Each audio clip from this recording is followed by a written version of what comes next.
Pour mon trading de CFD, je veux une plateforme différente. Des graphiques personnalisables, une exécution rapide, des spreads serrés, avec un acteur reconnu présent en France. Trader différemment avec CMC Markets.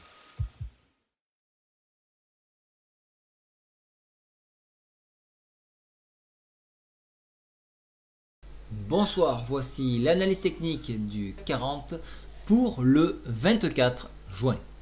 Alors, comme vous pouvez le voir, regardez la pertinence que peut avoir la fourchette d'Andrews. Vous avez vu, là on s'est appuyé à la fois sur celle-ci, mais également sur, regardez, un support que je vous avais tracé. Oui, voilà pourquoi on a très bien résisté à ce niveau-là. Alors, avant d'aller plus loin dans l'analyse technique, demain matin, il faudra être très attentif à 10 h sur l'indice de climat des affaires en Allemagne, c'est l'IFO. On aura une attention toute particulière à 16 h sur la confiance des consommateurs aux US, mais également, et ça c'est très important, c'est les ventes de logements neufs à 16 h, donc aux US. Donc ces points-là sont vraiment très importants puisqu'on va voir si l'économie repart. Voilà. Je reviens maintenant sur l'analyse du CAC 40. Donc comme je vous l'avais dit ici, on s'est appuyé, on est reparti à la hausse. Alors ce triangle-là est cassé, donc je vais le supprimer. Il n'a plus de raison d'être.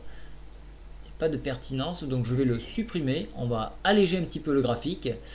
Alors ce point était vraiment très fort, vous avez vu on était à peu de choses près sur la Bollinger, donc vraiment il y avait un très joli point pour passer à l'achat, ce 4495.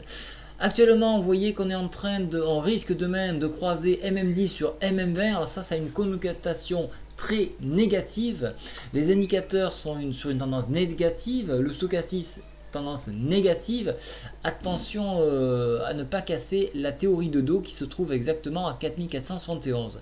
Si on venait à casser la fourchette d'Andrews ici demain en enfonçant ce palier là, ça sera un point de non-retour avec un premier palier à 4428 points qui serait le support ici, support du creux en pince sur ce niveau là.